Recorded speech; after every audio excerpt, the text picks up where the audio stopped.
DD किसान, बदलते भारत की शान।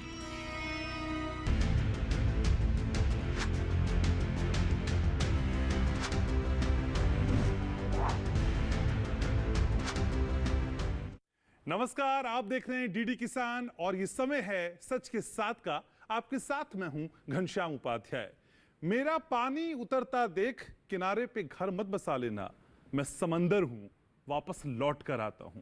अब भले ही कोई किनारे पे झूठ की इमारतें खड़ी कर ले, लेकिन सच तो यह है कि सच की लहरें आएंगी और झूठ की इस इमारत को पल भर में बहा कर ले जाएंगी। और हम यही तो करते हैं, सच की लहरों के साथ आपका साथ निभाने की कोशिश होती है। और हर मंगलवार और गुरुवार को सच की ये पाठशाला मैं आपके लिए लेके आता हूं, जिसमें अलग अलग विषय होते हैं। आपकी सेहत की बात, आपकी खेती की बात, आपके एनवायरनमेंट की बात, आपके फलों की बात, आपकी सब्जियों की बात, आपके बर्तनों तक की बात हम आपसे करते हैं, आप जानते ही हैं। तो आज क्या करेंगे हम बात करेंगे उस फल की जिसको इस मुगालते में हम खा रहे हैं, इस भ्रम में हम खा रहे हैं कि भाई फल खाएंगे तो फिर सेहत बनेगी। लेकिन आप आज की जो रिपोर्ट में आपको दिखाऊंगा उसे देखकर चौंक जाएंगे। ये फल आपकी सेहत के लिए, हमारी सेहत के लिए बहुत ही खतरनाक है। इनको बेवजह पकाया जा रहा है, व्यापार और मुनाफे का एक ऐसा सौदा तैयार किया जा रहा है जिसमें सिर्फ और सिर्फ आपका नुकसान है। तो आप इस नुकसान को आज करीब समझने की कोशिश करिएगा। एक रिपोर्ट में आपको दिखाऊंगा हमेशा की तरह, जिसके जरिए आप ये समझ पाएंगे कि बैन होने के बावजूद भी कैसे धड़ल्ले से फलों को पकाया जा रहा है। और एक बड़ी चेन है असल में, पेड़ों से लेके ट्रांसपोर्टिंग से होते हुए कोल्ड स्टोरेज से लेके आपके घरों तक, ये जो हर मौसम में हर फल आपको मिल रहा है ना, ये बड़ा खतरनाक है। इसीलिए कह रहा हूं कि आज सच के साथ देखना आपके लिए बहुत जरूरी है, क्योंकि सच के साथ में आज बात होगी आपकी सेहत की और उन फलों की जो हमारे लिए फायदेमंद होने चाहिए लेकिन नुकसानदायक हैं। हम कहते हैं ना, an apple a day doctors away. अब ऐसा बिल्कुल नहीं है। ऐसा क्यों है, इस रिपोर्ट को आप पहले देखिए। और मेरे शो की रवायत है, रिपोर्ट के बाद बेहद खास मेहमान मेरे साथ जुड़ते हैं जो आपको बताते हैं कि किस तरीके से रिपोर्ट में कही गई बातें आपके लिए जानना जरूरी है। उम्मीद है अगले 50 से 55 मिनट आप मेरे लिए एक्सक्लूसिवली रिजर्व रखेंगे। शुरुआत करते हैं सच के साथ की।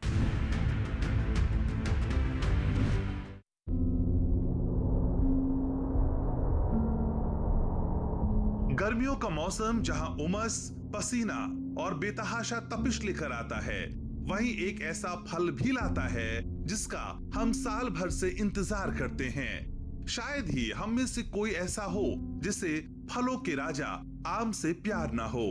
विटामिन और दूसरे पोषक तत्वों से भरपूर ये फल कहने को आम है, पर है बहुत खास। लेकिन चिंता की बात ये है कि इस बेहद स्वादिष्ट फल आम को ज्यादा फायदा कमाने के लालच में जहरीला किया जा रहा है।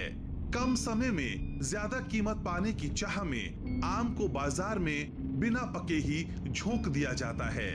इन्हें घातक रसायनों की मदद से पकाया जाता है। आम को पकाने की प्रक्रिया में एसिटिलीन, कैल्शियम कार्बाइड और एथेनॉल जैसे रसायनों का धड़ल्ले से इस्तेमाल किया जा रहा है, जो सेहत के लिए बहुत घातक है।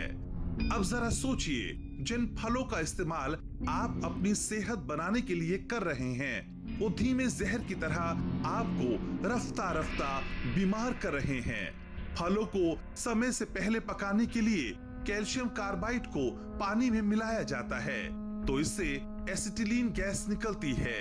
ये गैस फलों को पकाने का काम करती है और आपकी सेहत को नुकसान करती है।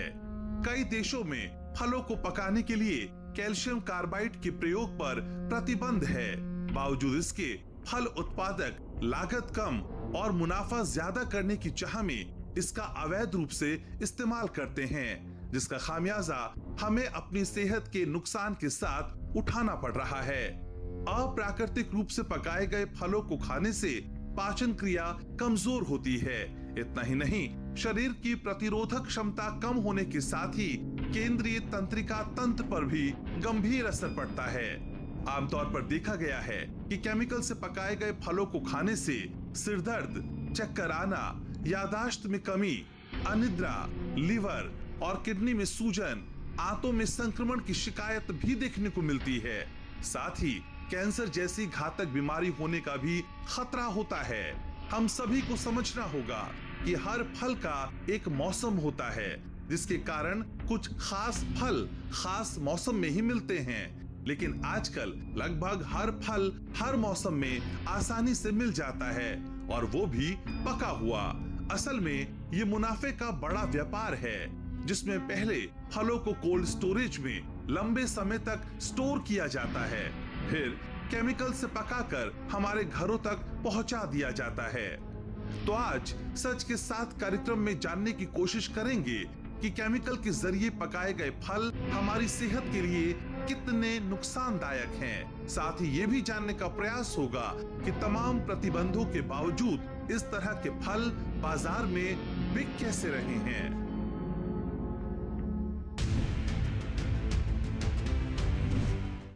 तो इस रिपोर्ट को देखने के बाद आप समझ गए होंगे कि जो फल मिल रहे हैं आपको हर मौसम में, वो आपकी सेहत का मौसम बिगाड़ रहे हैं। तो सेहत को किस तरह से दुरुस्त रखना है, इन फलों से कैसे बचना है, आज यही समझने और समझाने की मैं कोशिश करूंगा आपके साथ। मेरे साथ मेरी इस कोशिश में बेहद खास मेहमान जुड़ रहे हैं। तारुफ मैं आपका एक एक करके कराता हूं। मेरे साथ जुड़ रहे हैं doctor D Sharma, health expert हैं, सीनियर फिजिशियन है। डॉक्टर साहब, स्वागत है आपका हमारे कार्यक्रम में। अविनाश चंद्रा मेरे साथ जुड़ रहे हैं, जर्नलिस्ट हैं और इस विषय में खास उनकी पकड़ है। अविनाश, आपका स्वागत। और मेरे साथ जुड़ रहे हैं doctor Ramesh Verma, senior manager IFFCO. Ramesh ji, बहुत बहुत स्वागत है आपका हमारे शो में, क्योंकि आज बहुत इंपॉर्टेंट रोल आप इस डिस्कशन में प्ले करेंगे। मेरे साथ जुड़ रहे हैं विकास जी, प्रोग्रेसिव फार्मर हैं और फलों के उत्पादन में भी एक अहम भूमिका निभाते हैं। विकास जी, स्वागत आपका चर्चा में। तो शुरुआत करते हैं डॉक्टर डी शर्मा आप ही से। डॉक्टर शर्मा, असल में हम अब तक ये पढ़ते आए हैं, समझते आए हैं, बचपन से हमारे पेरेंट्स हमें समझाते आए हैं कि भाई फल बहुत खाने चाहिए और फल आपको बहुत तरोताजा रखते हैं, स्वस्थ रखते हैं, और एक सेब खाइए, डॉक्टर को दूर भगाइए, इस तरह की जो कहावतें हैं हम पढ़ते आए हैं। लेकिन सर, ये सेब तो बहुत खतरनाक है और उससे खतरनाक तो आम लग रहा है मुझको। आपने बिल्कुल ठीक कहा। अभी तक जो सुनते आए हैं वो बिल्कुल सत्य है, और आज भी सत्य होता अगर हम उनको फलों को उनकी प्राकृतिक अवस्था में अगर उनका सेवन कर रहे होते। समस्या आज ये आ गई है कि जो इतनी ज़्यादा खपत है उसको बढ़ाने के लिए, उस मीट को पूरा करने के लिए जो फलों के साथ किया जा रहा है, मतलब फलों में आज नेचुरल चीज़ें कम हैं और बहुत सारे केमिकल का यूज़ किया जा रहा है। संक्षेप में अगर मैं आपको बताऊं कि फलों में किस किस स्टेज पे हम उनका यूज़ करते हैं केमिकल्स का। सबसे पहले उनको बड़ा करने के लिए बहुत सारे फलों में ऑक्सीटोसिन इंजेक्शन हैं जो दिए जाते हैं, जिससे वो अपने प्राकृतिक साइज से ज़्यादा बड़े हो जाते हैं। अच्छा। हाइब्रिड फलों का और बीजों का इस्तेमाल किया जाता है, जिनका साइज़ तो बड़ा होता है बट वो गुणवत्ता पे उतने खरे नहीं उतरते जितने हमारे देसी फल होते थे। उसके बाद फलों को सबसे बड़ी समस्या ये है कि दूर से जब लाया जाता है तो उनको ट्रांसपोर्टेशन में वो ख़राब ना हो जाए, इसलिए शायद ही किसी फल को पकी हुई अवस्था में से पेड़ से तोड़ा जाता है, जो कि होना चाहिए। तो कच्ची अवस्था में उनको लाने के बाद दूर दूर ट्रांसपोर्ट किया जाता है और फिर उन फलों को हम प्राकृतिक कारण की जगह हम उनको कुछ केमिकल तो माना जब व्यवहारिक भी नहीं है, अगर फल पक गए हैं तो उनको दूर तक ट्रांसपोर्ट करना भी मुश्किल है, फिर तो फिजिबल ही नहीं है ऐसा। जी बिल्कुल, ये कह सकते हैं कि अगर सपोज ऐसे कहीं बहुत दूर केले की खेती हो रही है, अगर मैं चाहता हूं कि वो मैं पका हुआ केला प्राकृतिक रूप से खाऊं, तो वो पका हुआ केला ट्रांसपोर्ट होकर 3-4-5 दिन में जब तक पहुंचेगा, इवन जब तक वो मंडी में पहुंचेगा, वो खराब हो चुका होगा।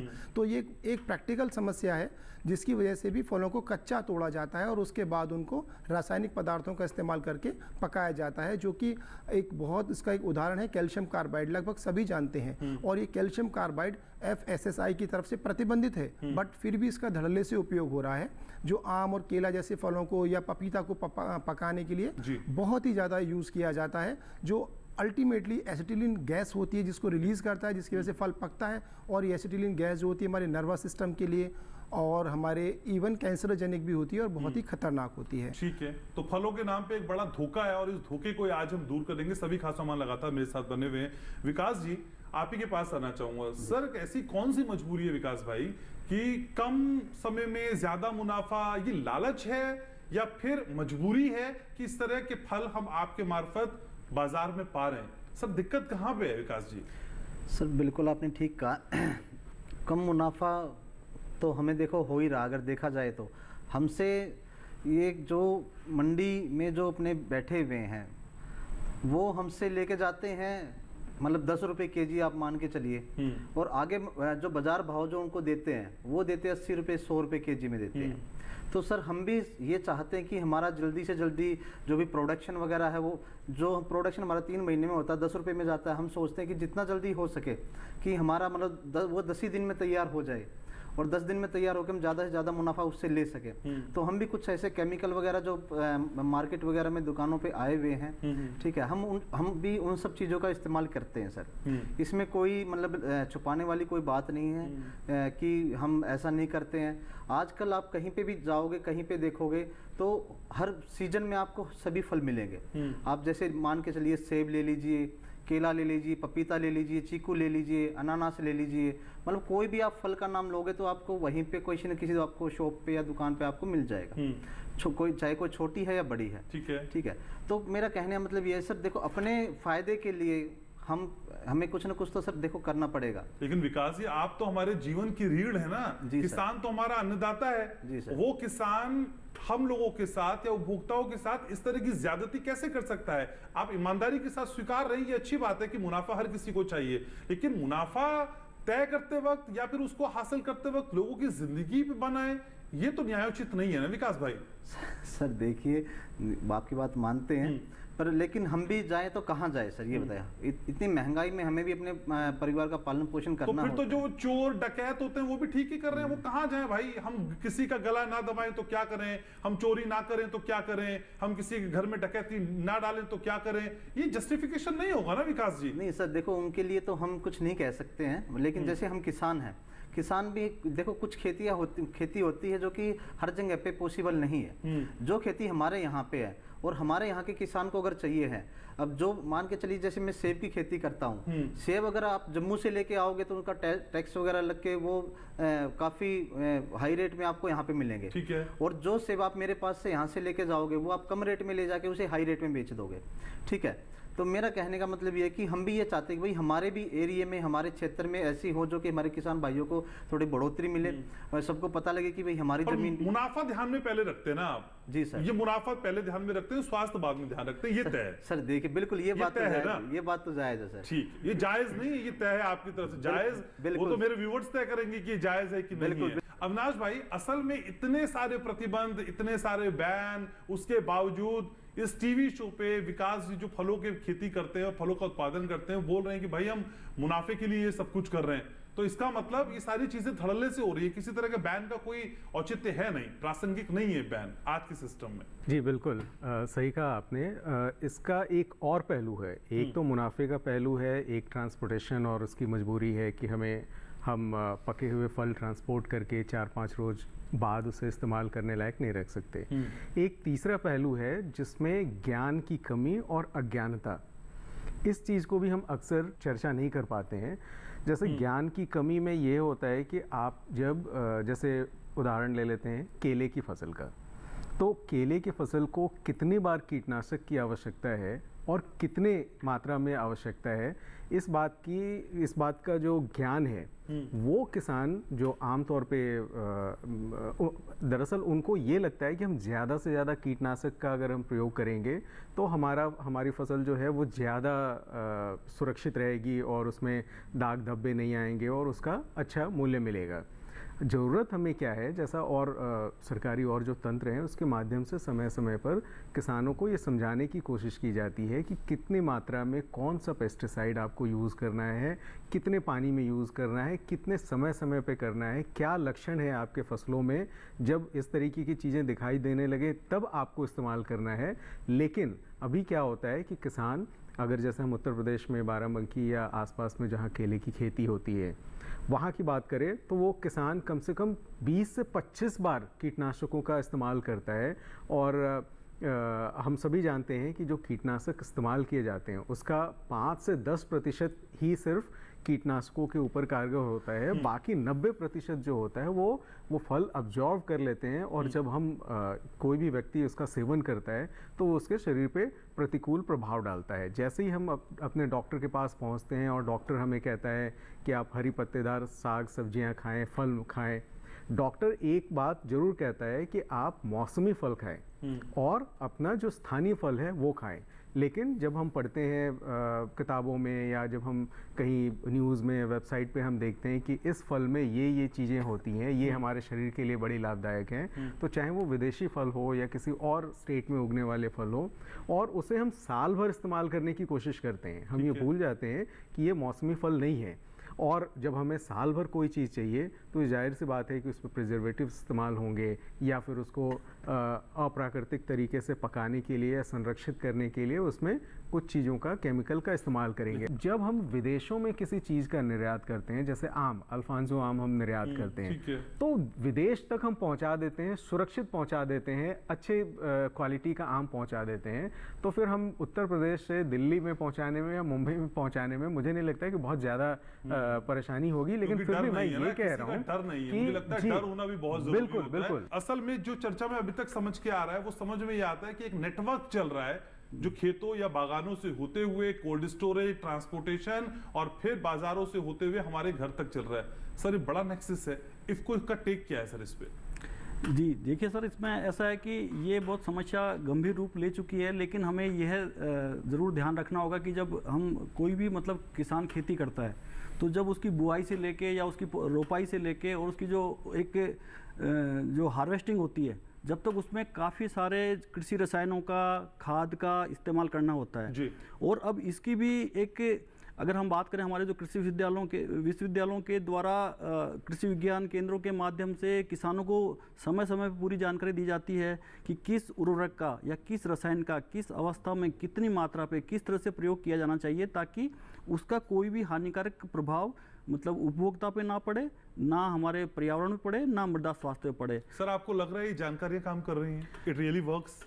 देखिए इसमें काफ़ी प्रयास किए जा रहे हैं, लेकिन फिर भी इसके अंदर मतलब एक किसानों की भी पूरी उनकी सहभागिता अति आवश्यक है, क्योंकि कुछ किसान उस जानकारी को मतलब अमल में लाते हैं और जबकि कुछ किसान केवल अपने मुनाफे को देखते हुए और उस जानकारी से परहेज रखते हैं। तो ये इसमें हमें विशेष ध्यान देना पड़ेगा कि जो किसान उनको नहीं अपना रहे ऐसी चीज़ों को, उनको प्रेरित करें और इनके जो हानियां हैं, जो दुष्परिणाम हैं, उनके बारे में अवगत कराएं इनको। कैसे पता चलेगा सर? और इसमें देखिए इफको जो अपने जो पूरा एक इसका जो तंत्र है उसके माध्यम से पूरे देश भर में किसानों को विभिन्न प्रकार के संवर्धन कार्यक्रम आयोजित करके उनको इस बारे में जानकारी दी जाती है और उनको उर्वरकों का भी एक कैसा इस्तेमाल किया जाए। क्योंकि आप देखिए अभी क्या हो रहा है कि जैसे मान लीजिए किसान को एक संतुलित उर्वरक के लिए विभिन्न प्रकार के पोषक तत्वों की आवश्यकता होती है, लेकिन किसान क्या कर रहा है, जैसे यूरिया उसको बहुत सस्ते में उपलब्ध हो रहा है तो वो यूरिया का अत्यधिक इस्तेमाल कर रहा है, और जबकि पोटास खाद बहुत महंगा है क्योंकि हमारे उसको आयात करना पड़ता है। तो अब आप देखिए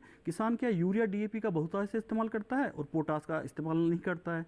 अब पोटास क्या है कि किसी भी जो हमारे उत्पाद की जो गुणवत्ता है उसको निर्धारित करने में बहुत महत्वपूर्ण रोल उसमें रखता है। और अजी जो हमारा उत्पादन है उसकी जो क्वालिटी है, उसका रंग, आकार, स्वाद, उसकी जो सेल्फ लाइफ है, उसको हम कितने दिनों तक उसको सुरक्षित रख सकते हैं, इन सब के अंदर पोटेशियम का बहुत महत्वपूर्ण रोल है।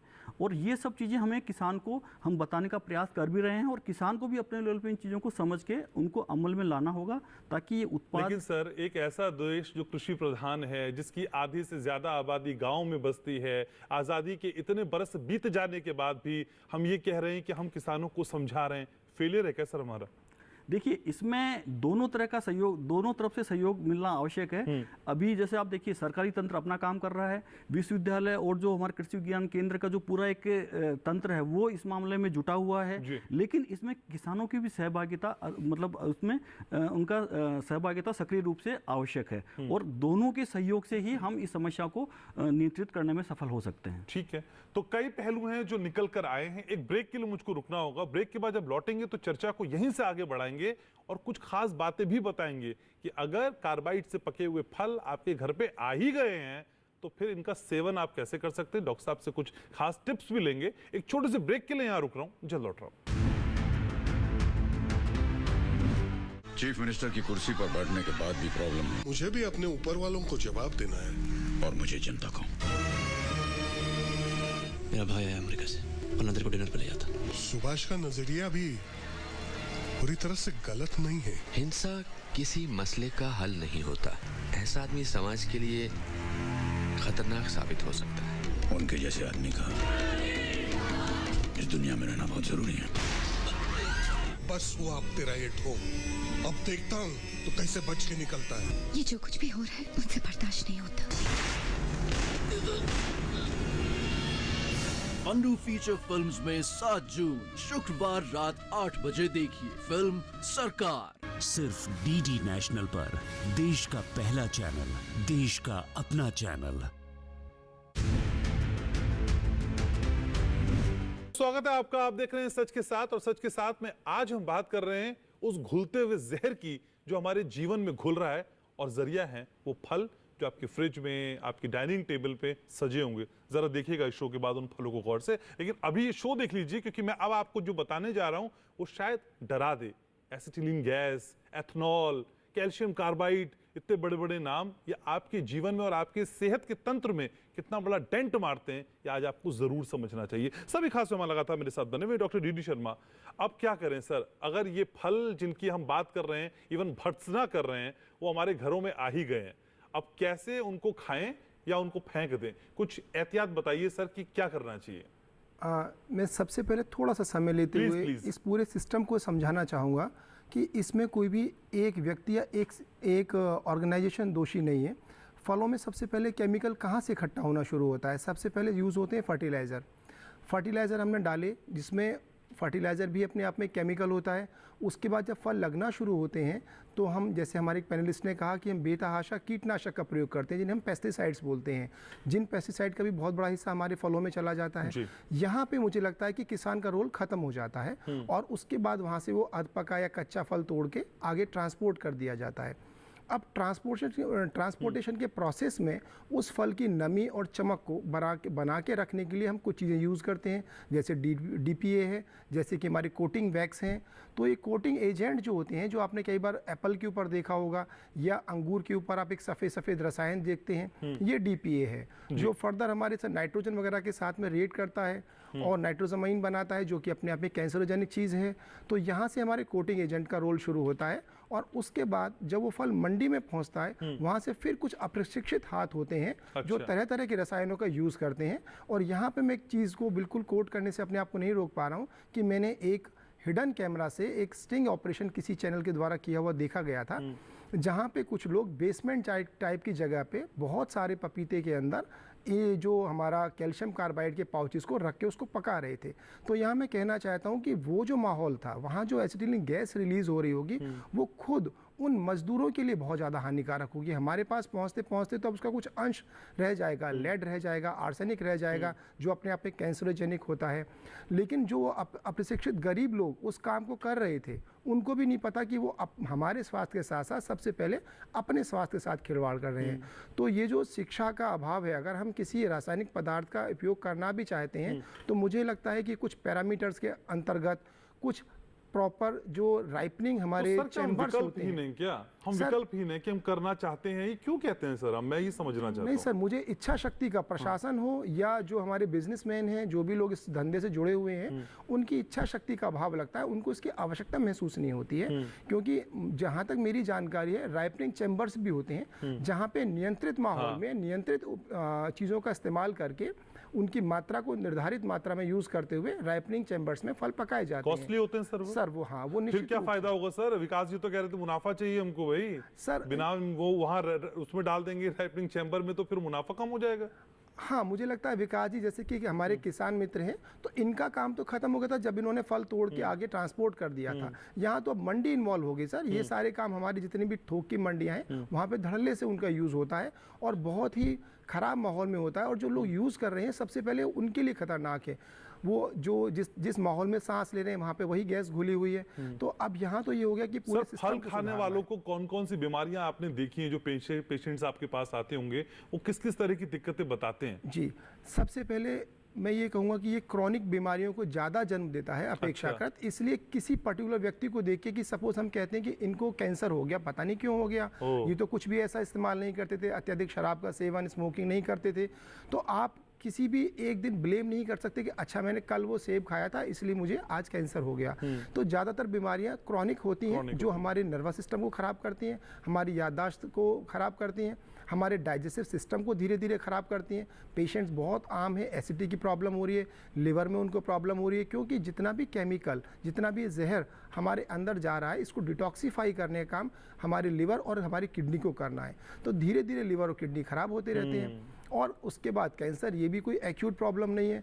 तो आम तौर पे ऐसा भी होता है कि पेशेंट एक साथ बोलता है कि हमने कल वो फल खाया था, उसके बाद उल्टी, जी मचलाना, इंस्टेंट रिएक्शंस भी हैं। हाँ, तो इंस्टेंट एक्यूट प्रॉब्लम्स भी होती हैं। बट हम उनको ज़्यादातर ये मान लेते हैं कि शायद हमारे हाथ नहीं धुले हुए थे या फल नहीं धुला हुआ था, लेकिन ये भी अत्यधिक यूज की वजह से ये फल हो बहुत घातक हैं। और विकास जी हमारे साथ हैं, किसान हैं और फलों का उत्पादन भी करते हैं। तो विकास जी, जैसे डॉक्टर साहब कह रहे हैं कि भाई ये जो बाजार में फल आ रहे हैं, जो हम खा रहे हैं, हमारे लिए तो नुकसानदायक हैं विकास जी।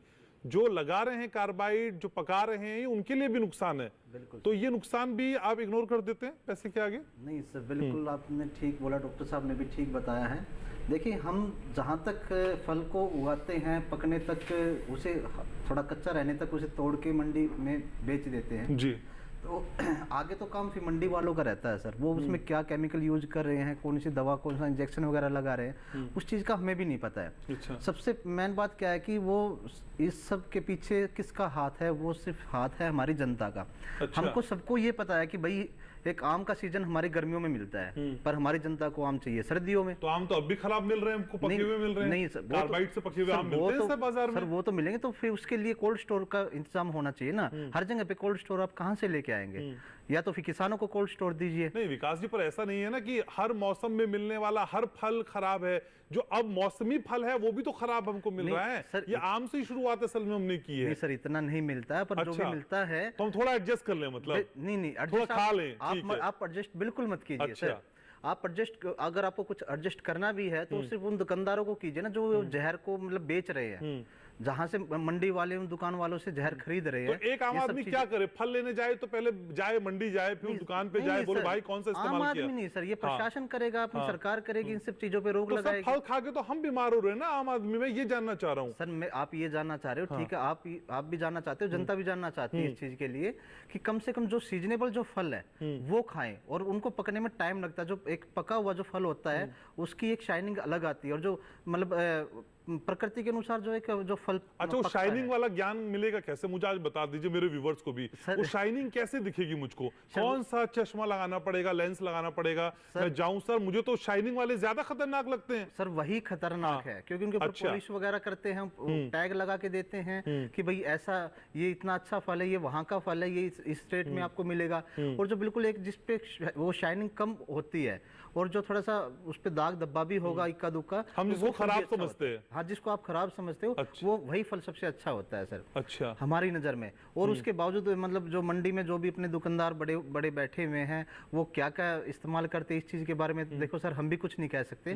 पर विकास जी, पर ये जो कैल्शियम कार्बाइड है या दूसरे जो पदार्थ हैं इस्तेमाल में लाए जाते हैं, ये आसानी से मिल जाते हैं, असल में कोई दिक्कत नहीं होती? नहीं सर, मिल तो जाते हैं। आपने एक बात सुनी होगी। मैं पूछ रहा हूँ, मैं बता नहीं रहा, आसानी से मिलते हैं, मिल जाते हैं, बिल्कुल जाते हैं, आप मिल जाते, कोई ये नहीं कहता भाई चुपके से ले जा या बैकडोर से ले जा, ऐसा कुछ नहीं कहते। ऐसा कुछ नहीं है सर, वो मिल भी जाते हैं। और दूसरी बात, उसे लगाने के 3 से 4 घंटे बाद वो फल पक के आप ऐसे तैयार मिल जाएगा आपको, जैसे पता नहीं कितने मतलब दिनों से पका हुआ आपको फल मिल रहा। अच्छा, ईमानदारी से बताइएगा, आज सच के साथ में हम सच ही बोलते हैं। कभी अपने परिवार को या खुद भी आप वो वाला आम खिलाते हैं जो पकाते हैं, या पेड़ वाला खिलाते हैं? सच्ची बताइएगा सर। सच में आपको बताना चाहूँ तो सिर्फ जो पेड़ से जो पका हुआ फल जो है, हम सिर्फ अपने बच्चों को वही खिलाते हैं, अपने परिवार वालों को वही खिलाते हैं। वो वाला नहीं खाते हैं? नहीं सर, जो हम खाते हैं। एक बात में जैसे चीकू को लेके चलता हूँ, जैसे चीकू का जो अपना फल है चीकू, वो पेड़ पे नहीं पक पाता सर। उसको चाहे तो कोल्ड स्टोर में रखना पड़ेगा, या फिर जैसे हम अपना मतलब केमिकल या जो भी अपना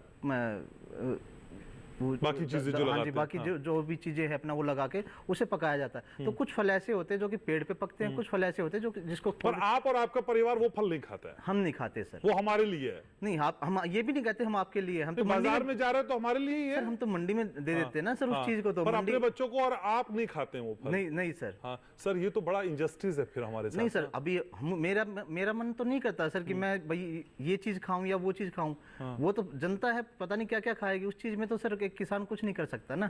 आप ये बताइए। ठीक है, तो फिर डॉक्टर अगर ऐसा करे कि भाई ये दवाइयां मेरा परिवार खाएगा और ये दवाइयां मेरा पेशेंट खाएगा, नहीं तो ठीक रहेगा सर? नहीं, ऐसा मैं तो ऐसा होगा। हमारा किसी डॉक्टर के पास जाते हैं, डॉक्टर साहब भी मेरे साथ पैनल में है, क्या ये भेदभाव वो अपने पेशेंट के साथ कर रहे हैं? डॉक्टर साहब को स्क्रीन पे रखिए जरा पीसीआर प्लीज। डॉक्टर साहब, जो विकास ने बताया कि देखिए वो फल हम नहीं खाते हैं, वो हमारे परिवार वाले भी नहीं खाते हैं, सर आप भी ऐसे करते हैं क्या? पेशेंट कोई आता है तो कुछ दवाइयां अपने पेशेंट्स के लिए अलग रखते हैं और अपने घर वालों के लिए अलग रखते हैं, ऐसा होता है क्या सर? नहीं सर, ऐसा बिल्कुल नहीं होता। हाँ, ये जरूर होता है कि हम हमेशा पेशेंट को ये समझाते हैं कि अगर कुछ बीमारियां हैं, इनको समय लगेगा, और अगर आप ज़्यादा जल्दी करना चाहेंगे तो ये ठीक नहीं है। ट्रीटमेंट में, दवाइयों में, डायग्नोसिस में कोई भेदभाव नहीं कोई भेदभाव, कोई बड़ा क्वेश्चन रेज हो रहा है यहाँ से। अविनाश, मैं आपका टेक चाहता हूँ सर इसी स्टेटमेंट पे। ये क्या डुअल स्टैंडर्ड है? ये मुनाफे की एक नई रणनीति है या ये विशुद्ध तौर से व्यापार है? सही है, सब घर चलाते हैं, हम भी घर चला रहे हैं, आप भी घर चला रहे हैं, डॉक्टर साहब का भी घर चल रहा है, सबका घर चल रहा है, लेकिन क्या घर चलाने की कीमत पे लोगों की जिंदगियों के साथ ये सौदा न्यायोचित है? अविनाश, ईमानदारी के साथ। सारी सूचनाएं हम देते हैं वो हमारे लिए भी वही होती हैं, वो सारे पाठकों के लिए भी वही होती हैं। मैं सिर्फ ये बताने की कोशिश कर रहा हूँ कि जब हम उनको ये भी बता देते हैं कि देखिए इस समय जो ये मौसमी फल नहीं है और ये हरी बिल्कुल चमकदार पत्तेदार सब्जियां जो आ रही हैं उनमें रसायन और रंगों का प्रयोग किया जा सकता है और ये तरीके हैं, आप उसको आइडेंटिफाई कर सकते हैं। लेकिन जब हम सुविधा और स्वाद के चक्कर में उन जो स्वास्थ्य के मानक हैं उनकी अनदेखी हम करने लगते हैं, हमें लगता है कि सबसे चमकदार चीज़ ही, जैसे हम इंग्लिश में भी कहते हैं कि all that glitter is not gold, हर चमकने वाली चीज़ सोना नहीं होती। तो हर चमकदार और हरी भरी दिखने वाली चीज़ वो स्वास्थ्यवर्धक नहीं है, ये हम सभी लोगों को समझना चाहिए। देखिए एक बात और मैं बताता हूँ, जब हमारे बड़े बुजुर्ग हुआ करते थे तो वो हमारे से कहते थे, जैसे गोभी है, एक उदाहरण ले लेते हैं जी। गोभी इस समय आप देखेंगे कि हम वर्ष भर अवेलेबल है और हम लोग हमेशा ही खाते हैं। जब उसका सीजन आता है और जब गोभी 20 रुपए किलो होने लगती है तो उस समय तक हम तृप्त हो जाते हैं और गोभी से ऊब चुके होते हैं और हम गोभी नहीं खाते हैं। जबकि सबसे अच्छी गोभी, सबसे कम, जहाँ तक हमारे किसान पैनलिस्ट हैं वो भी बताएंगे कि सबसे कम कीटनाशक और उर्वरक के इस्तेमाल वाली गोभी उसी समय आती है, और बाकी समय जब हम 200 रुपए किलो खा रहे होते हैं उस समय सबसे ज़्यादा नुकसानदायक होती है। तो हमें पता होना चाहिए कि कौन से सीजन में कौन से फल या सब्जियां बहुतायत में होती हैं जिनके लिए मौसम माकूल है और कम से कम रसायन और कम से कम कीटनाशक उस समय इस्तेमाल होते हैं। लेकिन अगर हम स्वाद और सुविधा और जल्दी 2 मिनट्स वाले जो हमारा अप्रोच होता है, अगर हम उसमें करने की कोशिश करते हैं तो वो नुकसानदायक होता है। अब मैं आता हूँ आपके असल प्रश्न पे, जब आपने कहा कि किसान खुद को छिपा रहा है, अपने खाने के लिए कुछ और उगा रहा है और बाहर मंडी में बेचने के लिए कुछ और कर रहा है, या जैसा कि हमारे डॉक्टर साहब उन्होंने भी बताया कि भाई कुछ लोग होते हैं जो बिल्कुल जो मरीज होते हैं वो घबरा जाते हैं और डॉक्टर के पास आते हैं और वो सोचते हैं कि एक खुराक ली और हम ठीक हो जाए। तो वो डॉक्टर जब समय लेता है, उनको 2 बार 3 बार बुलाता है, तो कभी कुछ मरीजों को लगता है कि ये डॉक्टर अच्छा नहीं है, उसे समझ में नहीं आ रही है मेरी बीमारी, और वो इंस्टेंट उसका समाधान चाहता है। उन्होंने बहुत ही सही बताया और ऑनेस्टली उन्होंने बताया कि अपने खुद को जानते हुए हमें पता होता है कि ये बीमारी थोड़ा समय लेगी और धीरे धीरे ठीक होगी। लेकिन अगर आपको इंस्टेंट अगर कोई चीज़ चाहिए तो फिर हमें इसके दुष्परिणामों को झेलना पड़ेगा। इसलिए मैं बार बार यही कहता हूँ कि मैं बतौर मीडिया प्रोफेशनलिस्ट और हम सारे लोगों का की ये जिम्मेदारी है कि हम लोगों को जागरूक करें, क्योंकि बाजार देखें, बाजार में सारे तरीके की चीजें उपलब्ध रहेंगी। जब तक खरीदार रहेगा तब तक बाजार आपको वो देगा ही देगा। मतलब साउंड बड़ा बुकिश होता है, हम जागरूक हों, हम आदर्शों का पालन करें, हम सारे नियमों को माने, जागरूकता की अलग जगह, ये कहने के लिए ठीक है अविनाश जी, लेकिन मुझे कई बार लगता है ये मतलब होते हैं ना व्यवहारिक नहीं है अविनाश। अगर आप इस अगर आपको लगता है कि ये व्यवहारिक नहीं है और आप प्रतिबंध लगाएंगे तो प्रतिबंधित चीजें मार्केट में और महंगी बिकती हैं और उस दुष्परिणामों से कराना होगा ना। जैसे सिर्फ प्रतिबंध लगाएंगे नहीं, उसका एग्जीक्यूशन भी उसी लेवल पे होना चाहिए। वो संभव भी नहीं है, ये बड़ा यूटोपियन नहीं। मैं जानता हूं कि वो व्यवहारिक रूप से वो बड़े हम एक यूटोपियन दुनिया में जीने लगते हैं कि हमने 2-4 लोगों को पेनलाइज किया और ये मामला बिल्कुल ठीक हो जाएगा। मैसेज तो जाता है कि नहीं जाता है? मैसेज जाता है, लेकिन अब देखिए ना, बिहार में अगर शराब प्रतिबंधित है और जेल जाने का प्रावधान है तो क्या शराब मिलना बंद हो गया? बल्कि उसके दुष्परिणाम और बढ़ जाते हैं जब कोई चीज मार्केट में खुले तौर पे बिक रही होती है और नियम कानूनों के तहत बिक रही होती है। इतने लॉ, इतने नियम, इतने कानून, अविनाश, फिर तो सब हटा देना चाहिए भाई। बिल्कुल नहीं, मैं ऐसा नहीं कह रहा हूँ। फिर तो कोई हत्या करे किसी की, कोई बलात्कार करे, नहीं, हम बैन कर देंगे तो और बढ़ जाएगी। नहीं, आप ये एक्सट्रीम पे जा रहे हैं। मैं क्या बता रहा हूँ कि आपको, जब आप किसी चीज के इस्तेमाल के लिए कुछ नियम कानून बना के और आप लोगों को जागरूक करके आप बता रहे हैं, जैसे मार्केट में चूहे मारने की दवा अवेलेबल है और आप बता रहे हैं कि आप इसे खाएंगे तो मर जाएंगे। लेकिन अगर आपने प्रतिबंधित लगा दिया, आपने उस पर प्रतिबंध लगा दिया, जागरूकता और ज्यादा मुनाफा, हम इसमें से क्या चूज करते हैं? ईमानदारी से बताइएगा। और जब अगर चूज हम दूसरा ऑप्शन करेंगे तो फिर आपकी जागरूकता वाली बात कितना स्टैंड करेगी अविनाश जी? देखिए, जागरूकता सबसे ज़्यादा जरूरी है, मुनाफा तो है ही है। मुनाफा जब ये हम कृत्रिम रूप से अगर किसी चीज़ की कीमत तय करते हैं, अगर कृत्रिम रूप से किसी की कीमत कम करते हैं या ज़्यादा करते हैं, तो उसमें फिर ये इस तरीके की चीज़ें ज़रूर होती हैं। अगर किसान कोई उत्पादन कर रहा है और बतौर इसके बीच की थिन लाइन ढूंढना थोड़ा सा मुश्किल है, मैं समझ पा रहा हूँ अविनाश भाई। मेरे लिए नहीं, आपके लिए नहीं, मैं चर्चा कर रहे हैं। मैं आपको शोध वाली बातें बता देता हूं। हम सिर्फ चर्चा कर रहे हैं, हम ब्लेम गेम नहीं कर रहे हैं, सिर्फ चर्चा कर रहे हैं। आपको ठीक है, मैं शोध आधारित बातें आपको बताऊंगा और बड़ी ही व्यवहारिक बात बताऊंगा। ठीक बात है, ठीक बात है। अगर हम किसान अगर कोई किसी चीज का उत्पादन कर रहा है और अगर हम उसको कृत्रिम तौर पे आर्टिफिशियली अगर हम उसकी कीमत को कम करेंगे तो वो मुनाफा कमाने के लिए किसी और तरीके का इस्तेमाल करेगा। अगर उसकी वाजिब कीमत उसे मिलती है तो वो उसमें फिर अपनी ईमानदारी से काम करेगा। और ये सिर्फ किसान का ही नहीं है, किसी भी प्रकार का उत्पादक है, किसी भी चीज़ का, अगर आप चिकित्सक को कह देते हैं या किसी एम्प्लॉयर को कह देते हैं कि आप इतने से ज़्यादा सैलरी नहीं ले सकते या फीस नहीं ले सकते, तो फिर वो चिकित्सक भी फिर आपके वो बहुत सारे चेकअप्स कराने मार्केट में भेजना शुरू करेगा और फिर उससे लेगा। तो आप उसके जो मैं सिर्फ किसान को कोट नहीं कर रहा ना अविनाश जी, मैं तो हर जगह, मैंने आपसे पहले कहा कि मुनाफा या जागरूकता, तो फिर हम मुनाफे की तरफ ही जाते हैं। मैं ये कह रहा हूँ कि मुनाफा कौन कितना कमाएगा ये उसके ऊपर रहने दीजिए, उसको मार्केट को तय करने दीजिए। तो अगर जागरूकता कैसे काम करेगी ना जी, यही तो सवाल है। जागरूकता फैलाने का काम हमारा और सरकार का है कि ये चीजें सही है आपके लिए। बाकी इसके बाद धूम्रपान आप करते हैं, सिगरेट के पैकेट में लिख दिया कि धूम्रपान करने से कैंसर होगा, लेकिन आप फिर भी करते हैं, तो आप उसके लिए उत्तरदायी। ठीक है, डॉक्टर वर्मा भी मेरे साथ हैं। डॉक्टर वर्मा, एक तो जागरूकता वाली बात अविनाश जी ने बोली, एक विकास जी ने बोली कि भैया हम कुछ और खाते हैं, देते कुछ और हैं। क्या बाजारवाद का फोकस इतना बढ़ गया है कि हम इसमें ऐसे फंस गए हैं कि जो मानवीय एंगल हैं, जो मानवता की बात है, जो दूसरे की सेहत की बात है, वो सारी चीज गौड़ हो गई। हालांकि आप इफकोर्स से है, लेकिन आपने जिक्र किया कि हम कैंपेनिंग करते हैं, किसानों को जागरूक करते हैं, तो जिस जागरूकता की बात अविनाश जी कर रहे हैं, तो वो जागरूकता किसानों तक क्यों नहीं पहुंच पा रही है? और अगर पहुंच रही है तो क्या इस फॉर्म में पहुंच रही है कि किसानों को पहले अपना मुनाफा देखना है और बाद में लोगों की जिंदगियों के साथ हो रहे खिलवाड़ को देखना है? आप क्या कहेंगे सर?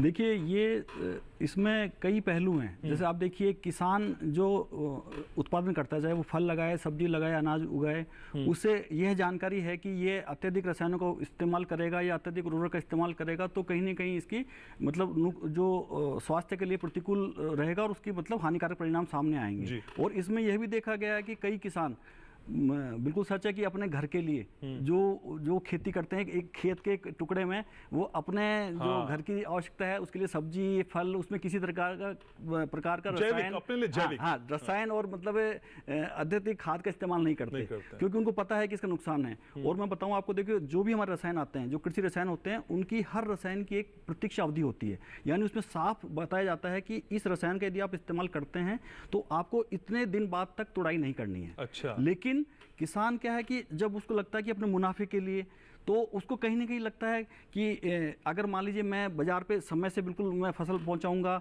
या जो मेरा उत्पाद पहुंचाऊंगा तो मेरे को अच्छा मुनाफा मिलेगा, तो वो इस चीज को जानते हुए भी एक मतलब उसको दरकिनार कर देता है सिर्फ अपने मुनाफे को देखते हुए। और आप देखिए, जब हम बाजार में सब्जी लेने जाते हैं, कोई भी उपभोक्ता, तो वो देखता है कि किस सब्जी में अच्छी चमक है, जिसमें कीड़े नहीं हैं, बहुत अच्छा रंग दिखाई दे रहा है, जिसका बाजार भाव भी अच्छा मिलता है, तो वो उसको खरीदने को तैयार होता है।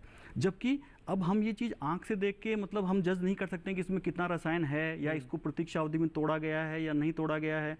अच्छा, आप ये देखिए जो मंडी में जो फल पकाने का जो काम करते हैं, हालांकि वो खुद भी इसको रिस्क लेके उसमें वो करते हैं, कई तरह के रंगों का इस्तेमाल किया जाता है, गंदे नालों के पानी में सब्जियां उगाई जाती हैं, लेकिन ये हम आंख से, कोई भी व्यक्ति आंख से देख के जज नहीं कर सकता कि इसमें मतलब केमिकल किस स्तर पे है।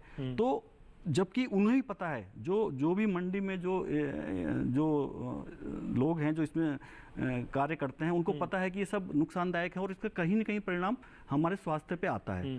तो अब इसमें जब हमको पता है कि इसमें नुकसान हो रहा है, तो एक ये है कि हमें इन चीज़ों के लिए बिल्कुल जागरूक तो करना ही होगा, लेकिन उनमें ये जो इसकी गंभीरता है उससे भी उनको अवगत कराना पड़ेगा। और उपभोक्ता भी इसमें बहुत महत्वपूर्ण कड़ी है, उसमें ही ये चीज़ें आप आजकल क्योंकि आजकल इतना सारी चीज़ें आसानी से सुलभ हैं, वो भी जानता है कि इसमें रंगों का इस्तेमाल किया जा रहा है, इसमें रसायनों का इस्तेमाल किया जा रहा है, लेकिन वो उसको जज नहीं कर पा रहा कि मैं किस में है या किस में नहीं है। वो एक विश्वास के तहत, तो अगर डिमांड नहीं करेंगे तो फिर उसकी सप्लाई भी नहीं होगी। हाँ बिल्कुल, एक विश्वास के तहत आप देखिए अभी ऑर्गेनिक के नाम पे काफी सब्जियां और फलों को बहुत महंगी दर पे बेचा जा रहा है, लेकिन उपभोक्ता यह जज नहीं कर सकता है कि ये वास्तव में ऑर्गेनिक है या केवल ऑर्गेनिक के नाम पे एक छलावा है, क्योंकि उसका जो अगर मूल्य देखें वो भी बहुत महंगा होता है। और इसमें मैं इफ्को के प्रयास का एक मैं आपको जिक्र करना चाहूंगा। अभी जैसे आप देखिए यूरिया का बहुत ऐसे इस्तेमाल होता है, पंजाब जैसे हरियाणा राज्य हैं, इनमें बहुत अधिक यूरिया का मात्रा यूज की जाती है।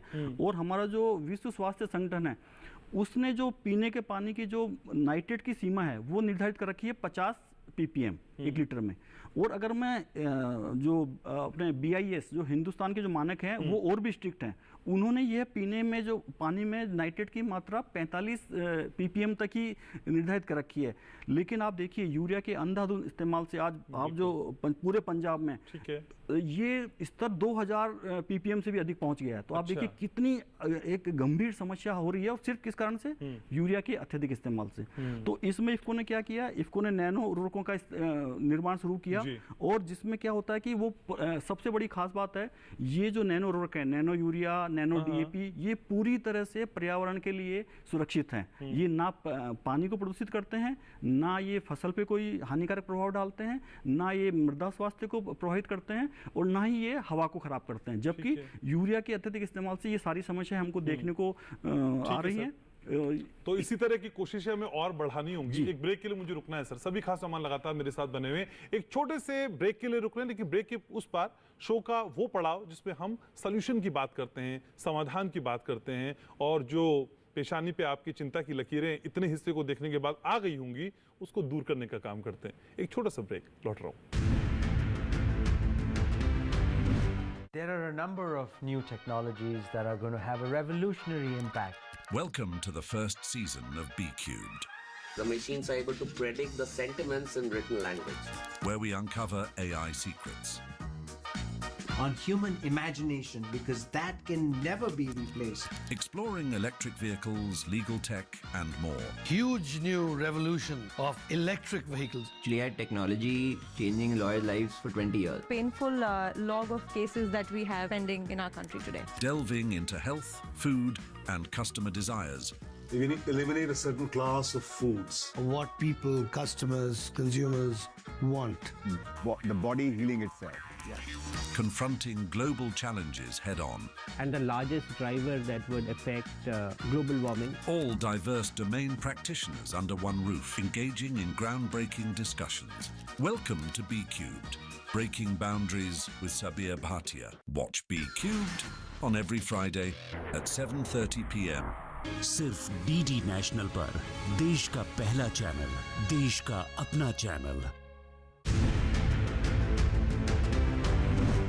तो सच के साथ के आखिरी पड़ाव में हम पहुंच चुके हैं। फलों में घुलते हुए जहर को हमने इस चर्चा के दौरान नजदीक से समझा है, लेकिन अब ये जो 10 से 12 मिनट का सेगमेंट है ना, ये ध्यान से सुनिएगा और समझिएगा, क्योंकि अब हम आपको बताने जा रहे हैं कि इन फलों से आप कैसे बच सकते हैं। घर में अगर फल आ गए हैं तो इनका सेवन करने से पहले कौन से एहतियात आप ले सकते हैं। चर्चा की शुरुआत करते हैं डॉक्टर DD शर्मा आपसे। सर, मैं पहले भी जानने की यही कोशिश कर रहा था कि कौन से वो प्रिकॉशंस हैं, एहतियात हैं, जिनके जरिए इस तरह के फलों को हम खाने से कुछ प्रिकॉशन ले सकते हैं, क्योंकि ये समझ पाना एक आम आदमी के लिए बहुत मुश्किल है बाजार में जाने पे, ठेली पे रखे हुए फलों को देखकर कि भाई कौन सा फल अच्छा है, कौन सा नहीं है। लेकिन जो भी फल हम घर ले आए हैं उसको खाने से पहले क्या करें? हाँ, जैसा कि अभी हमारे और भी पैनलिस्ट इस बात की तरफ इशारा कर चुके हैं कि सबसे पहले हमें सीजनल फलों को और जो हमारे एरिया में उगते हैं उनको प्राथमिकता देनी चाहिए। ऐसा नहीं कि हम एक्जॉटिक फल की तरफ ही जाएं या कोई फल का, अगर जैसे कि अभी आम का सीज़न शुरू हुआ और हम तुरंत कि अब तो आम का सीज़न शुरू हो गया है, अभी भी वो एक्चुअली जो पके हुए प्राकृतिक रूप से आम हैं वो मार्केट में नहीं आए होते हैं, वो कोल्ड स्टोरेज का ही सामान होता है। इसलिए हमें सबसे पहले ये सोचना चाहिए कि जिस फल का मौसम है, जो फल हमारे क्षेत्र में उगता है, उनको खरीदने में प्राथमिकता देनी चाहिए। उसके बाद में जैसा कि हम समझ सकते हैं कि इतने ज़्यादा लेवल और स्टेप्स पे फलों में केमिकल का यूज़ होता है, जैसे मैंने अभी बताया राइपनिंग एजेंट है, कोटिंग एजेंट हैं, पेस्टिसाइड्स हैं, उसके बाद में उनमें इवन डाई और कलर तक किया जाता है उनको ज़्यादा चमकदार और आकर्षक, ज़्यादा हरा या लाल दिखाने के लिए। इन सब चीज़ों से बच के अगर हम फल को लेके आ जाते हैं तो हमको क्या करना चाहिए? तो सबसे पहले तो ये है कि जिन फल या सब्जी की ऊपर की लेयर आप पील ऑफ कर सकते हैं, उतार सकते हैं। अच्छा। जैसे कि कैबेज है, आपने उसके 2-3 लेयर हटा दिए। बनाना है, आपने पहले सिंपल पानी से धोया और उसके बाद उसको पील ऑफ करके खा लिया। वैसे हम पहले कहते थे कि सेब को छीलना नहीं चाहिए, बट अगर उसके कोटिंग जो उसके ऊपर वैक्स की हो रखी है उसको उतारना है तो आप उसको छील के खाएं, तो इससे भी कुछ बचाव हो जाता है। उसके अलावा डेली प्रैक्टिस में आप 3 चीज़ों का यूज़ कर सकते हैं, जिसमें एक है विनेगर, एक है बेकिंग सोडा और एक है हमारा सॉल्ट। तो इनके लगभग 2 चम्मच आप लेके और अपने फलों को 2-3 लीटर पानी में डिप कर दें। तीनों को मिक्स करना है? नहीं सर, अलग इधर दिस separately? और दैट। हाँ, आप विनेगर यूज़ कर सकते हैं कि आपने छोटा 2-3 चम्मच विनेगर लिया और 2-3 लीटर पानी में फलों को डिप करा और आपने डाल दिया। और उसके बाद थोड़ा वेट करना, कम से कम 15 से 20 मिनट आवश्यक है। अच्छा। इसी तरीके से आप नहीं है, बेकिंग सोडा भी अगर उपलब्ध नहीं है तो आप टेबल सॉल्ट को भी यूज़ कर सकते हैं। टेबल सॉल्ट और बेकिंग सोडा दोनों इस चीज़ के लिए काफ़ी अच्छे होते हैं। लेकिन हाँ, फलों को पड़ा रहने दें थोड़ी देर के लिए और उसके बाद उनको ड्राई क्लीन किसी भी कपड़े से उनको पोंछने से बहुत हद तक ये हमारी जो पेस्टिसाइड्स ऊपर से स्प्रे किए होते हैं, इनका जो साइड इफ़ेक्ट है या इनकी जो मात्रा है वो बहुत हद तक कम हो जाती है। तो अभी तो सिर्फ तो इस तरह की जो कोशिशें हैं उसके ज़रिए हम इस तरह की घातक अंजाम से बच सकते हैं। विकास जी, आपके पास आऊँ उससे पहले मैं कहूँगा कि आप बहुत ईमानदार हैं और ईमानदारी के साथ आज आपने मेरे शो में कई बातें बहुत अच्छी बताई हैं जो सुनने में बहुत ख़राब थी, लेकिन आपने बताई वो आपकी ईमानदारी की वजह से, उसकी आपकी तारीफ है। लेकिन सर, आपकी ईमानदारी जो आप शो में दिखा रहे हैं और जो बता रहे हैं, ये ईमानदारी क्या खेतों पे या बागानों पे या फलों को उगाते वक्त, सब्जियों को उगाते वक्त बरत नहीं सकते, या वहाँ पे जो पैसे की चमक है वो इस ईमानदारी पे हावी हो जाती है? नहीं सर, ऐसा कुछ भी नहीं है। देखिए, हमारे देश में सभी युवा पढ़े लिखे हैं आज के टाइम पे। सबको ये पता है कि भाई इस सीजन में, इस महीने से लेके इस महीने तक हमें ये सब्जी मिलेगी, ये फल मिलेगा। पर सबको क्या ना, जल्दी है आज के टाइम पे। हमें ये चीज़ चाहिए, पापा जी मुझे ये चाहिए, मम्मी मुझे ये चाहिए, बेटा बाजार से आते टाइम ये चीज़ लेके आए। तो वो चीज़ कहाँ से मिलेगी सर, आप बताइए? वो चीज़ सिर्फ और सिर्फ मतलब कुछ रसायन वगैरह, कुछ दवाइयाँ वगैरह जहर मिला के या कोल्ड स्टोर में रख के वो चीज़ आप पूरे साल भर उस चीज़ को रख सकते हैं। आपको ये पता है कि भाई मुझे एक तरबूज है या एक आम है, वो मुझे मतलब लेके जून मई के लास्ट से लेके और जुलाई के स्टार्टिंग तक जो ओरिजिनल जो आम होता है वो आपको इस टाइम पे मिलता है। और जो उससे पहले उससे बाद में मिलते हैं वो आम नहीं होते सर, वो जहर ही होता है। और इतने पढ़े लिखे होने के बावजूद भी अगर जनता को ये सब चीज़ों का नहीं पता है तो उस पर किसान जिम्मेदार नहीं है।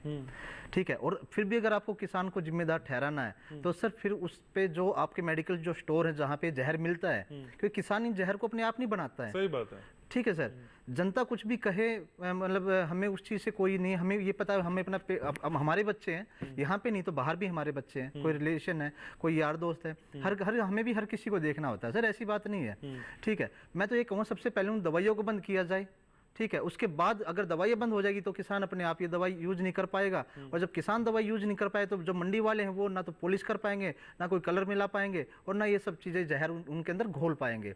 अगर जनता इस चीज़ का साथ देती है, आप लोग इस चीज़ का साथ देते हैं, हमारा प्रशासन इस चीज़ का साथ देते हैं, तो कम से कम 100 में से 70% हम बीमारियों से बच सकते हैं। हमारा जो टाइमिंग है, मतलब मई के लास्ट से लेकर मई के 20-22 तारीख से लेकर और जुलाई के स्टार्टिंग तक हमें ये पता कि हमें पेड़ से पका हुआ आम मिलेगा। अगर हम उससे पहले चाहिए, अप्रैल में आम चाहिए तो आम कहाँ से पक्के मिल जाएगा, आप ये बताइए। जब दुनिया पढ़ी लिखी है, सब इतने पढ़े लिखे एजुकेटेड बंदे हैं, उसके बावजूद वो आम को अप्रैल के महीने में ले रहे हैं या फिर सितंबर के महीने में ले रहे हैं, तो आम कहाँ से मिलेगा? पेड़ से पका हुआ आम नहीं मिलेगा सर। अगर फिर भी अगर दुनिया इन चीज़ों को अनदेखा करके चीज़ को खा रही है तो फिर उसमें किसान जिम्मेदार नहीं है। ठीक है, तो अविनाश जी, असल में अब जिम्मेदारी तय करने की बात हम जब करते हैं तो क्या कुछ स्ट्रॉन्ग लॉज हो, उनका स्ट्रॉन्ग एग्जीक्यूशन हो, या फिर जो जागरूकता की बात अभी विकास भी कह रहे हैं कि वो हो, कहाँ पे वो कौन सी कोशिशें हैं अविनाश जी जो हम कर सकते हैं और जिनको करना ही चाहिए? अगर नहीं करेंगे तो हमारे लिए, हमारे परिवार के लिए और आने वाली जनरेशन के लिए हम एक बहुत बड़ा गड्ढा खोद रहे हैं जिसको भर नहीं पाएंगे। जी, जैसा कि मैंने शुरू में बताया कि जागरूकता तो सबसे ज़्यादा ज़रूरी है। जागरूकता के बगैर कोई भी आप कदम उठाएंगे वो सक्सेसफुल नहीं होगा। दूसरी चीज़ ये कि जैसा कि हम जब विदेशों को निर्यात करते हैं या विदेशों से कोई सामान हम आयात करते हैं तो कौन से मानक होते हैं? दरअसल होता क्या है, हम ग्रेडिंग करते हैं। फलों और सब्जियों की ग्रेडिंग होती है और उस पर साफ साफ लिखा होता है, लोगों को ये बताने की ज़रूरत है कि उस पर कोड लिखा होता है कि इस फल या इस सब्जी में इतनी मात्रा में पेस्टिसाइड का इस्तेमाल किया गया है, इसमें इससे कम है या ज़्यादा है, और इस तरीके से ग्रेडिंग। जैसे आजकल आपने देखा होगा कभी भी स्टोर पे या कहीं भी आप अगर सेब या आम लेने जाते हैं तो उस पर एक स्टिकर लगा होता है। हालांकि अब यहाँ पे लोकली उसको भी लोगों ने फेक करना शुरू कर दिया है और स्टिकर ऐसे चिपका देते हैं, लेकिन तरीका होता है उसका, उसकी ग्रेडिंग होती है जिसमें हमें कम से कम जो उपभोक्ता है उसे ये पता लग जाता है कि इस फल या सब्जी में ये इस इतने मात्रा में इस पे कीटनाशक या अन्य केमिकल का इस्तेमाल किया गया है। अब वो उसके विवेक पे है कि वो उसका इस्तेमाल करना चाहता है, कितना हद तक करना चाहता है। जैसे एक बात और मैं बता दूं, बहुत सारे खाद्य पदार्थ होते हैं जिसमें लिखा होता है कि ये परमिसिबल, इस चीज़ का इस्तेमाल, इस केमिकल का इस्तेमाल इसमें किया गया है जी, परमिसिबल। अब उसे पढ़ के ऐसा लगता है कि अच्छा परमिसिबल है, यानी कि इसके इस्तेमाल से हमें कोई फ़र्क नहीं पड़ने वाला। लेकिन ये है कि वो एक बार के इस्तेमाल के लिए है। लेकिन अगर हम उस चीज़ को हम लगातार यूज़ कर रहे हैं, जैसे ब्रेड आज हमारे जीवन का अभिन्न हिस्सा है। सुबह बिना ब्रेड के आपका नाश्ता नहीं होता, या बच्चे टिफ़िन लेके नहीं जाते बगैर ब्रेड के। वो ब्रेड हमें कितना नुकसान कर रहा है उसमें हमने लिख तो दिया है कि इसमें एसिडिटी को मेंटेन करने के लिए परमिसिबल मात्रा में हमने इन केमिकल का इस्तेमाल किया है, लेकिन वो एक या एक आधा बार इस्तेमाल के लिए है, ना कि वो रूटीन के लिए। इसी तरीके से अगर कोई भी फल या सब्जी, अब जैसे डॉक्टर साहब ने बताया कि हम कैसे उसके जो नुकसानदायक उसके प्रभाव हैं उनको कैसे कम कर सकते हैं, किन किन चीज़ों के प्रयोग से, ये सारी चीज़ें हमें पता होनी चाहिए। और उसके अलावा हमें ये पता होना चाहिए, और उसके लिए हम अगर तैयार हैं अधिक मात्रा में पे करने के लिए ग्रेडिंग के हिसाब से, जैसे किसान ने बता दिया कि भाई ये तो हमारी मजबूरी है कि अगर हमें आंध्र प्रदेश से दिल्ली में कोई अगर फल या सब्जी भेजनी है तो उसको 5 दिन 7 दिन लगने वाले हैं, तो 5-7 दिन तक ताज़ा रखने के लिए हमें इसको कुछ इसमें हमें केमिकल के इस्तेमाल करने की ज़रूरत पड़ती है। अगर हम उपभोक्ता को ये बता सकें कि ये आपका लोकली ग्रोन नहीं है, ये दूसरे स्टेट से आया है और इसमें इतनी मात्रा में इस फला पेस्टिसाइड का इस्तेमाल किया गया है या प्रिजर्वेटिव का इस्तेमाल किया गया है, इसके आपके शरीर पे ये हानिकारक प्रभाव पड़ सकते हैं। अब वो मेरे ऊपर है कि मैं उसे इस्तेमाल करूं या ना करूं। अगर आपने बैन कर दिया, अक्सर होता है कि हम किसी समस्या का समाधान प्रतिबंध के रूप में देखते हैं, लेकिन आज तक दुनिया में किसी भी चीज़ पे प्रतिबंध लगा है तो उसके दुष्प्रभाव बड़े हैं, कम नहीं हुए हैं। ये आप कहीं भी किसी भी शोध में आप उसे देख लें, चाहे शराब पे प्रतिबंध हो, प्लास्टिक पे प्रतिबंध हो, गुटखे पे, पान मसाला पे प्रतिबंध हो, किसी चीज़ पे प्रतिबंध हो, प्रतिबंध होने से कालाबाजारी बढ़ती है, जो उपभोक्ता होता है उसे 1 के बदले 5 रुपए चुकाने पड़ जाते हैं, लेकिन नुकसान और ज़्यादा होता है। तो सबसे पहले जागरूक करें और प्रशासन की तरफ से इसमें ग्रेडिंग हो, ताकि लोग जो खराब ग्रेड वाले चीजें हैं उनका इस्तेमाल कम करें। तो और किसान हमें अच्छा खाना है तो ज्यादा चुकाना होगा, तो उसकी वास्तविक, मैं ये नहीं कह रहा कि ज्यादा चुकाना होगा, उसकी वास्तविक कीमत। अब वास्तविक कीमत कैसे होती है, वो बाजार तय करता है। जब आप किसी भी चीज़ की, जैसे मैंने शुरू में भी कहा था कि आप कृत्रिम तौर पे आप किसी चीज़ की कीमत कम करने की कोशिश करते हैं, सिर्फ खाद्य पदार्थों की ही नहीं, किसी भी चीज़ की, किसी सेवा की। अगर आप कह दें कि डॉक्टर कल से 1000 रुपये या 500 रुपये से ज़्यादा फीस नहीं लेगा, तो वो फिर जो उसकी लागत है या उसकी एक्सपर्टीज़ है वो उसको हासिल करने के लिए फिर वो कोई और तरीका अपनाएगा। नहीं तो मैं दूसरा डॉक्टर ढूंढूंगा ना। मैं वही कह रहा हूँ, लेकिन आपने अपर कैप तो सबके लिए लगा दिया ना, अपर कैप सबके लिए लगा दिया। और जो एक विशेषज्ञ डॉक्टर है, चिकित्सक है, अगर उसकी फी ज़्यादा होनी चाहिए, लेकिन सरकार ने कह दिया कि नहीं कम होगी। स्कूलों पे भी ऐसा ही होता है कि आप फीस कम कर देंगे तो वो जूते बेचना शुरू करेंगे, स्टेशनरी बेचना शुरू करेंगे, कुछ और करना शुरू करेंगे। तो उनके लिए मार्केट में कंपटीशन आप लाइए और लोगों को जागरूक कीजिए कि ये चीज़ें सिर्फ बिल्डिंग देख के आप स्कूल में जाएंगे तो आपका नुकसान ही होगा। पढ़ाई के ये है, ये पैरामीटर है, इसमें इस स्कूल की इसकी ये ग्रेडिंग है, इन्होंने ये परफॉर्म किया है। लेकिन अगर आप सिर्फ बिल्डिंग देख के जाएंगे और बड़े AC कमरे और बड़े बड़े बसेस देख के जाएंगे तो ज़रूरी नहीं है कि आपको वहाँ पर शिक्षा भी अच्छी मिले, लेकिन आपके पैसे तो ज़रूर ही खर्च होंगे। तो आप जागरूक कीजिए और चीज़ों की ग्रेडिंग कर दीजिए, फिर उसके बाद धीरे धीरे लोग आपस खुद से जिनकी ग्रेडिंग खराब है उनका इस्तेमाल कम करेंगे और वो मार्केट में उसका जो प्रोड्यूसर है वो हतोत्साहित होगा और उन्हें वो उसका उत्पादन नहीं करेगा। ठीक है, डॉक्टर वर्मा भी मेरे साथ है। तो डॉक्टर वर्मा, अगर हम किसानों के एंगल से इस पूरे मसले को समझें, क्या उनके पास किसी और तरह का कोई विकल्प ही नहीं है? क्या वो विकल्प विहीन है जिससे कि लोगों के स्वास्थ्य के साथ भी खिलवाड़ ना हो, उनकी आमदनी पे भी कोई फर्क ना पड़े? क्या कोल्ड स्टोरेज कुछ और होनी चाहिए या फिर जो नेटवर्क है इसको तोड़ने की जरूरत है? आपको क्या लगता है कहाँ पे बेसिकली हमें काम करना होगा? देखिए, इसमें ऐसा है कि पहले जैसे मतलब विकल्प बहुत सीमित थे, लेकिन अब जैसे नई नई विज्ञान और अनुसंधान से नई नई चीज़ें सामने आ रही हैं और उनसे ऐसे विकल्प आ रहे हैं, यदि किसान उन विकल्पों को अपनाएगा तो उसमें इन चीज़ों को, रासायनिक खेती को काफ़ी हद तक, जो खेती में रसायन का इस्तेमाल है वो उसको प्रभावी रूप से कम किया जा सकता है। और जैसे मैंने बताया आपको कि नैनो यूरिया, नैनो DAP एक ऐसे विकल्प आए हैं जिनसे हम जो रासायनिक हमारा यूरिया है, DAP है, उनकी जो सार्थक रूप से उनको खेती में उनको कमी कर सकते हैं। और ये उत्पाद ऐसे हैं जो पर्यावरण के लिए पूर्णतः सुरक्षित हैं और इनसे जो उत्पादन हमारी उसकी लागत भी घटती है और उसमें जो उनकी उपज है, उत्पादन बढ़ता है। और उत्पादन के साथ साथ जो गुणवत्ता, जिसका हमारा प्रोग्राम का जो मुख्य विषय हमारा रहा, तो वो हमारे सभी प्रकार की उसमें गुणवत्ता भी उसमें बढ़ती है। और ये मैं आपको उदाहरण देना चाहूँगा, जैसे अभी हमारा एक इसमें प्रयोग लगाया गया जो कश्मीर के अंदर, जिसमें सेब के अंदर जो सामान्य यूरिया का प्रयोग को कम करके उसमें नैनो यूरिया का इस्तेमाल किया गया, जिसमें जब उसकी उत्पाद की सेब की गुणवत्ता की जांच की गई तो उसमें सभी उसके जो गुणवत्ता संबंधित मानक थे उन पे उसका सकारात्मक प्रभाव पड़ा और उसकी जो क्वालिटी बहुत बेहतर उसके सामने आई। और ये हमारे गेहूं के अंदर और हमारे जो दाल हैं उनके अंदर भी हमारे ये ऐसे जो परीक्षण किए गए थे उसमें बहुत ही सार्थक और उसमें अच्छे परिणाम इन उर्वरकों के आए हैं। अब लेकिन ये है कि किसानों को इन उर्वरकों का इस्तेमाल करने के लिए जानकारी देना आवश्यक है और उनको उसमें कुछ इसमें ये है कि जैसे अब ये उर्वरक हैं सीधे पत्तियों पर छिड़काव किए जाते हैं और या इनका जैसे नैनो DAP का बीज उपचार कर सकते हैं, पौध रोपाई का उपचार कर सकते हैं, तो किसान को थोड़ी मेहनत लगती है, लेकिन ये पर्यावरण के लिए पूर्णतः सुरक्षित हैं और इनसे जो उत्पाद आते हैं उनकी गुणवत्ता भी अच्छी बनती है। और ये चीज़ें मतलब बहुत जरूरी है, यदि किसान को इनको अपनाएगा तो ये हमारे लिए बहुत। डॉक्टर वर्मा, प्रोग्राम को वाइंड अप करना है, लेकिन एक सवाल और मैं आपसे पूछना चाहता हूँ सर। 2 बड़ी ऐसी कोशिशें बताइए जो इफ्को अपने लेवल पे कर रहा है। देखिए, इफ्को ने जो सबसे बड़ा कदम जो उठाया है, नैनो उर्वरकों का निर्माण जो किया है और आज ये बड़ी आसानी से उपलब्ध हैं। आप देखिए, नैनो यूरिया, नैनो DAP आज देश के किसी भी कोने में घर बैठे किसान अपने मोबाइल से भी मंगा सकता है बिना किसी अतिरिक्त मूल्य के। और जितना हमारे सहकारी समितियां हैं, जो हमारे जो PM केस के हमारे केंद्र हैं, उन सब पे ये उपलब्ध हैं और इनकी जानकारी भी दी जा रही है वहाँ पे।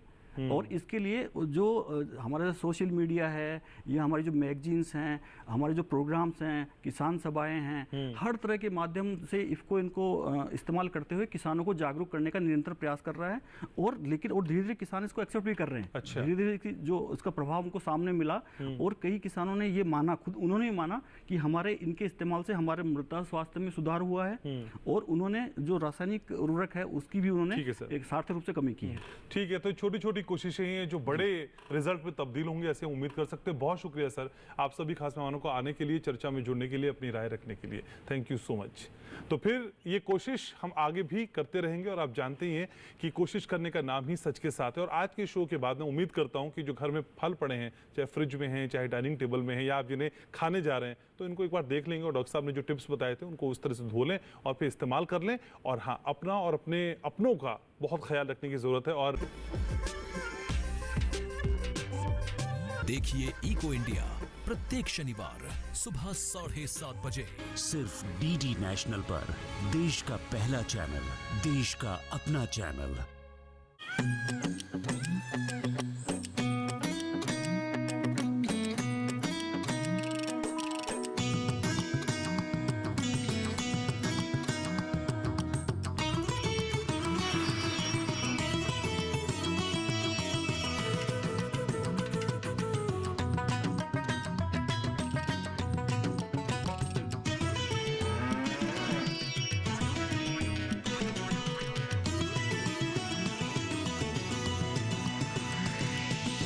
डीडी किसान, बदलते भारत की शान।